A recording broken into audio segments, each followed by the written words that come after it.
Lakshmi Maurya and you are watching Sikho English Chanakya session.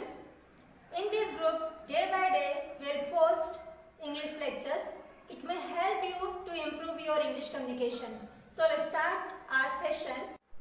आज के इस lecture में हम सीखेंगे use of should have, would have and could have. जैसे एक सिचुएशन है कि आप ऑफिस में काम कर रहे हैं और आपको ऐसा महसूस हो रहा है कि बहुत देर हो चुकी है, अब मुझे निकलना चाहिए।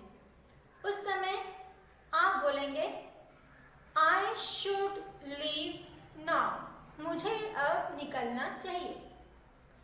पर आपकी कंडीशन ये है कि आपके पास बहुत सारा काम है और आप रुक गए और आपने वो काम कंप्लीट किया, उसके बाद आप ऑफिस से बाहर निकल गए। लेकिन जब आप ऑफिस से बाहर निकले तो आपको कोई ट्रांसपोर्ट नहीं मिल रहा है जिससे कि आप अपने घर जा सकें। फिर आप अपने मन में ये चीज़ सोचें कि मुझे ऑफिस से पहले निकल जाना चाहिए था। So that time I should have left from office, मुझे ऑफिस से निकल जाना चाहिए था। इसी तरह से हमारे सामने बहुत सारी सिचुएशन आती है जिस सिचुएशन में हमें ये करना चाहिए था। जैसे वर्ड हमारे पास आते हैं तो करना चाहिए था, अगर ये वर्ड, ये हेल्पिंग वर्ब किसी भी सेंटेंस में यूज होता है तो वहाँ पे आप शुड हैव का यूज कर सकते हैं। जैसे जब आप शुड हैव का यूज करेंगे तो आपको मेन वर्ब का थर्ड फॉर्म वहाँ पर यूज करना जरूरी है।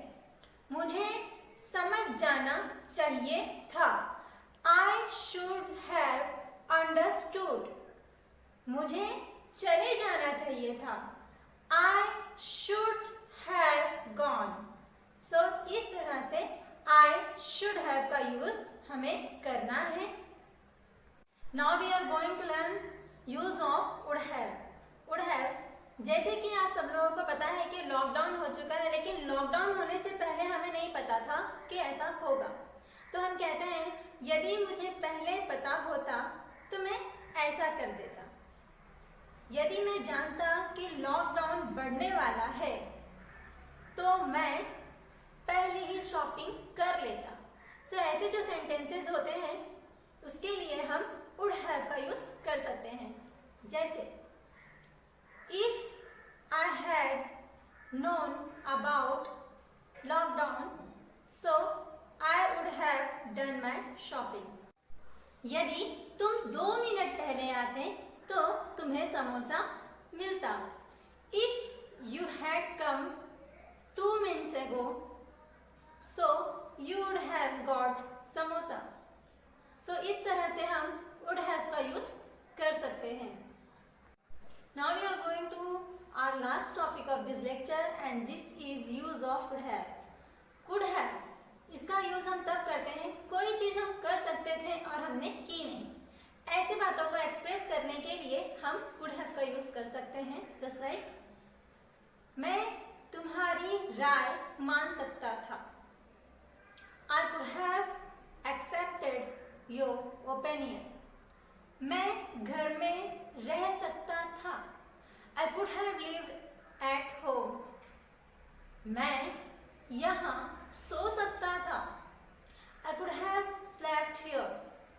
So guys, for these all sentence you can use could have।